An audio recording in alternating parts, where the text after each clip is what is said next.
दोस्तों, मेरा नाम रिजवाना शेख है। बेंजामिन फ्रैंकलिन एक ऐसा व्यक्ति जो राष्ट्रपति होते हुए भी कभी राष्ट्रपति नहीं बने, पार्ट 2 कंटिन्यू करती हूँ। बेंजामिन का परिवार। बेंजामिन फ्रैंकलिन विश्व के इतिहास में एक बहुचर्चित नाम है। उन्हें अमेरिकी मूल्यों व चरित्र के आधार पर एक कुशल निर्माता के रूप में जाना जाता है। उनके द्वारा लिखे गए आत्मचरित्र के आधार पर यह बात स्पष्ट हो जाती है कि उन्होंने लोकतंत्र के अनैतिक मूल्यों, बचत के व्यवहारिक तरीकों, कठिन परिश्रम, शिक्षा, सामुदायिक भावना, स्वायत्त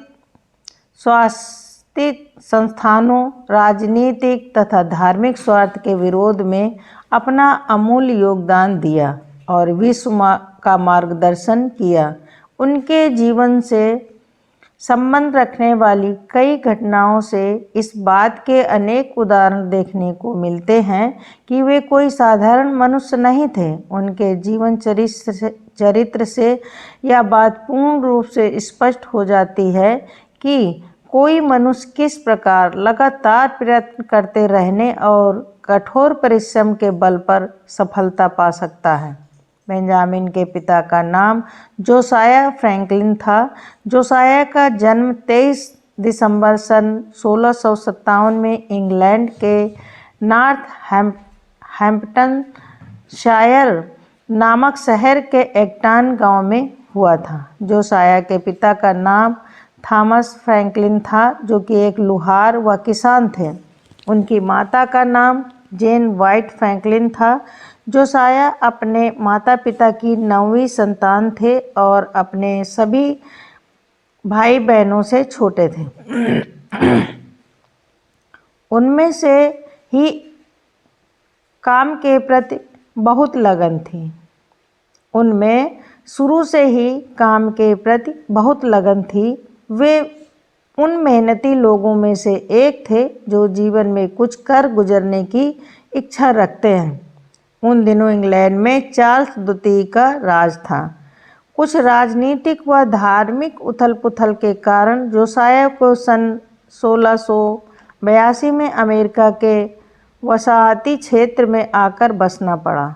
यहाँ आकर वे कपड़ों की रंगाई का काम करते थे। वे अपने कार्य से अतिरिक्त जब भी थोड़ा सा समय निकालते तो उसे चित्रकारी, संगीत और हस्तकला में व्यतीत करते।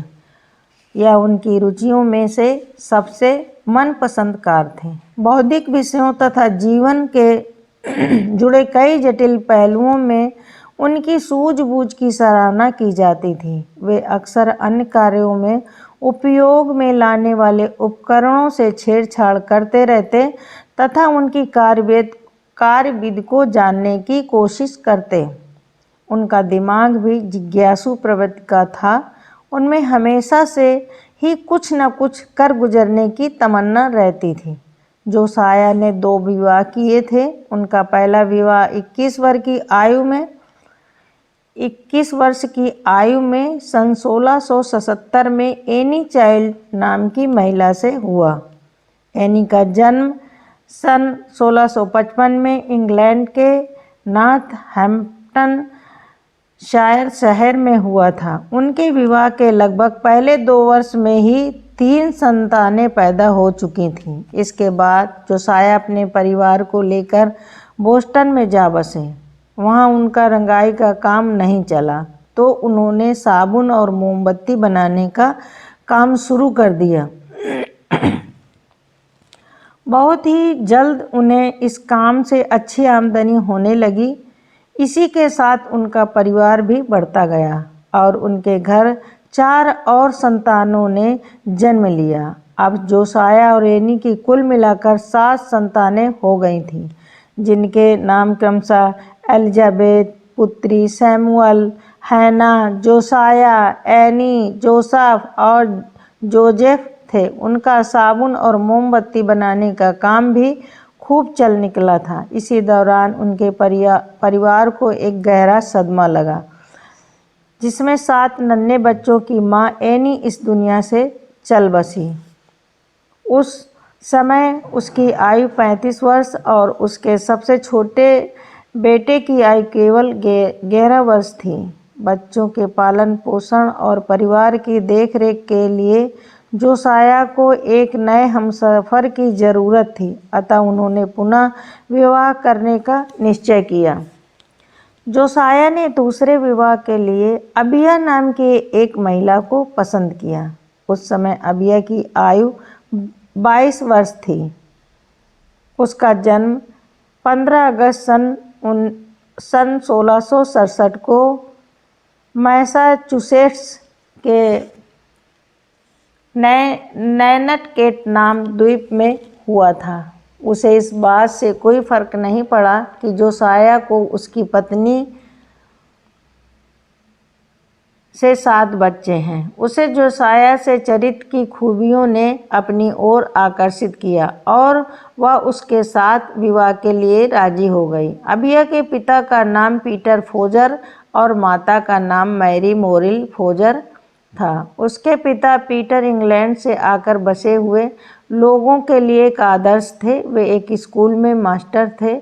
उन्हें कई भाषाओं का ज्ञान था और लोग अक्सर उनसे कई मामलों में सलाह मशविरा आदि लिया करते थे। वे लोगों को संबोधित करने के लिए कुछ सामाजिक विषयों पर लेख भी लिखा करते थे, जिससे लोगों में जागरूकता आती थी। कुल मिलाकर अबिया एक ऊंचे परिवार से संबंध रखती थी। अंततः नवंबर 1689 को जोसाया और अबिया का विवाह हो गया। जोसाया के विवाह करने के पश्चात अबिया ने कुल 10 संतानों को जन्म दिया। सभी बच्चों का जन्म बोस्टन में हुआ। उनके नाम क्रमशः John, Peter, Mary, James, Sarah, एबनीजर, Thomas, Benjamin, स्वयं, लिडिया तथा जेन थे। बेंजामिन उनमें से 8वीं संतान थे। उनका जन्म 17 जनवरी सन 1706 को हुआ। उनके जन्म के फौरन बाद उन्हें चर्च ले जाया गया, जहां उन्हें दीक्षा दिलाई गई। उनके चाचा के कहने पर ही उनका नाम बेंजामिन रखा गया। इस प्रकार अब जोसाया और अबिया के परिवार में कुल मिलाकर 17 बच्चे हो गए थे। छोटा घर होते हुए भी उनका परिवार आपसी प्रेम और सौहार्द का जीता जागता उदाहरण था। सभी भाई बहन हमेशा मिलजुल कर रहते और माता पिता के हर काम में उनकी सहायता करते। बेंजामिन के जन्म के कुछ समय पश्चात जोसाया ने अपना घर बदला और वे पहले घर की अपेक्षा एक सुंदर और सुव्यवस्थित घर में आकर रहने लगे। बेंजामिन का बचपन इसी घर में बीता था।